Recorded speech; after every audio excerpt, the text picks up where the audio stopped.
এখানে অনেকগুলি ঘর ছিল, যাতে মনে হয় যে 20-50টা ঘর ছিল, সব 1 ঘন্টার ভেতরে সব নিলাম হয়ে গেছে, সব ভাঙ্গে চুরে নিতেছে। এখনও দেখতেছেন যে ঘর কীভাবে ভাঙতেছে, ঘর ভেঙে সারতেছে না, বিল্ডিং একতলা বিল্ডিং চলে গেছে, বড় বড় ঘর ভেঙে যেতেছে, রাস্তাঘাট সব কিছু বিলীন হয়ে যেতেছে একমাত্র নদীর কারণে। নদীতে সব করে দিতেছে, আপনারা তো সবাই দেখতেছেন। 3:30টার দিকে ভাঙাটা শুরু হয়েছে, 10 মিনিটের মধ্যে মনে করেন কয়েক বাড়ি একবারে লগত গেছে গা।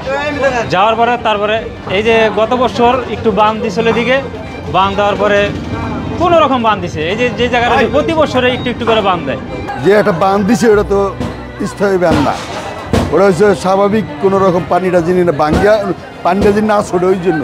আর এটা যে বাজা ভাঙছে গভীর, অনেক গভীর, আপনার নিচের থেকে বাঁধতে না উঠলে এটা থাকার সম্ভব না। আলাম বিল্ডিংটা একটা বালিশ খাতাও কেউ বাই করতে পারে না, নগদ বিল্ডিং হয়ে গেছে, মানে 10 মিনিট টাইম নিচে চার্জ।